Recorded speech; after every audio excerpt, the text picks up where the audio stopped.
Politics has a way of exposing who truly understands power. Some politicians disappear the moment they leave government. Others become even more influential. Rigathi Gachagua belongs in the second category. 53 senators voted, thereby impeaching the deputy president. Since his exit from office, he has remained at the center of Kenya's political conversation, forcing President William Ruto, government allies, and opposition leaders alike to respond to his every move. Wale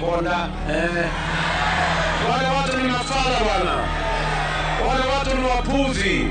Kwanza umeingia mahali mimi nilikuwa nataka wewe. Sirio? But political relevance is only part of the story. Influence can be loud without being lasting. So, before we decide what Gachagua's political future looks like,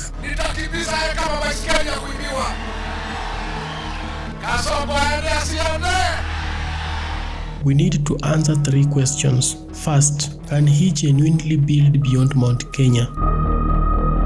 On paper, the answer appears to be yes. Over the last year, Gachagua has deliberately expanded his political footprint beyond central Kenya. He has toured western Kenya, held meetings with opposition leaders from Ukambani, the coast, and Kisii, and worked alongside Kalonzo Musyoka, Martha Karua, Eugene Wamalwa, and Fred Matiang'i to project the image of a national coalition. These are not the actions of a politician satisfied with remaining a regional kingpin. His own words reinforce that strategy. Speaking during a tour of Western Kenya, Gachagua declared that he will marshal 20 million votes to unseat William Ruto. Notice the language. He did not speak about winning Mount Kenya. He spoke about assembling a national majority. Yet, there is another side to this analysis. Many of Gachagua's strongest political messages still revolve around the mountain. You don't know our people. They are millions. Our people don't talk in meetings. They have a way of communicating. That is how they drove the British out of this land. His speeches frequently frame Mount Kenya as the decisive voting bloc in Kenya's politics. Earlier this year, he argued that he knows very well that if the mountain votes as a bloc, Ruto stands no chance. President Ruto immediately challenged that assumption, arguing that there are no Mount Kenya votes that Gachagua carries in his pockets. Those two statements expose two competing political strategies. Gachagua believes a united Mount Kenya is the foundation upon which a national coalition can be built. On the other hand, Ruto believes no politician can negotiate with Kenya using only one regional bloc. At this stage, the evidence suggests that Gachagua is trying to nationalize his politics. The question is whether the rest of Kenya sees him as a national leader or simply Mount Kenya's representative visiting other regions. That naturally raises another question. Is he becoming too dependent on Mount Kenya? Ati agawanya mlima, ati Wameru na Waembu na Wakikuyu wawachane. Sisi nasema mlima ni mo, chama ni mo, kiongozi ni mo. Every successful politician begins with the political base. The danger comes when the base becomes the entire political identity. There is little doubt that Gachagua has succeeded in consolidating large sections of Mount Kenya after his fallout with President Ruto.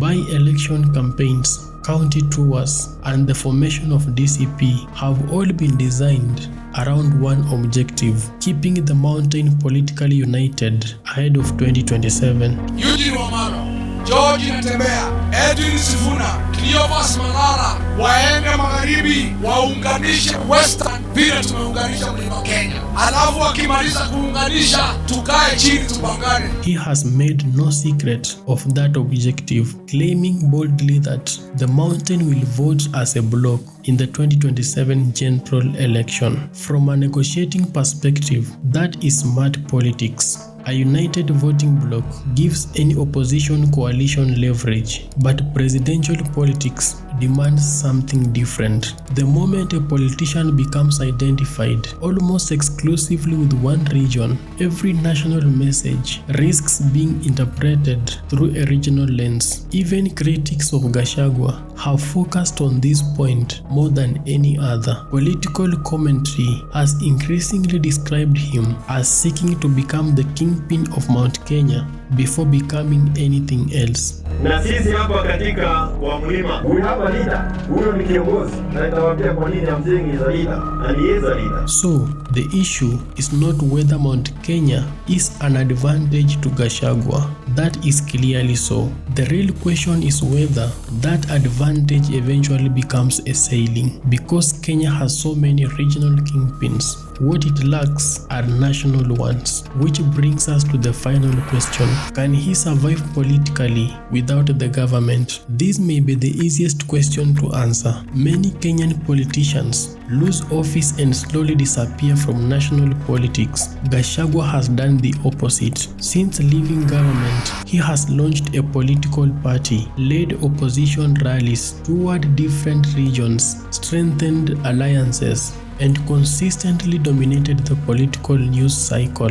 Rather than becoming politically weaker, he has arguably become more politically visible. Perhaps the clearest indication came when he completely ruled out any reconciliation with President William Ruto. He stated that, "I don't think the people of Kenya will ever forgive me if today I went and shook hands with Ruto." He went further into asserting that the handshake process is nonsense. It is responsible for the erosion of our democracy. Those statements matter politically because they tell us Gachagua has made a strategic decision. Rather than seeking relevance through the government, he is trying to build relevance through opposition politics. Whether that strategy eventually wins him power is uncertain, but it has already achieved something many thought impossible after his removal from office. It has kept him at the center of Kenya's political conversation. So, is Rigathi Gachagua a brilliant politician or just a regional leader? The evidence points to both. He has shown remarkable political instincts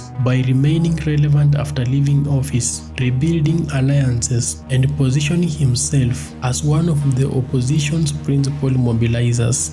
Wewe Kasongo, nilikuambia usigusa mlima. Si nilimwambia? Aligusa hakugusa. Amepata adabu hajapata. Atapata ingine hatapata.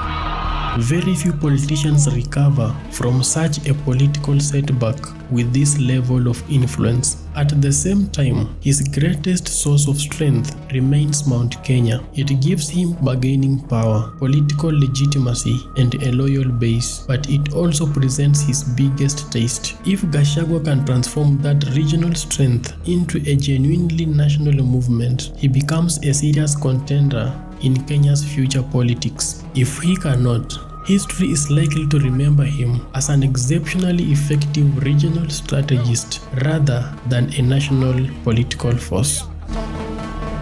There is no provision of handing over in the Kenya Constitution.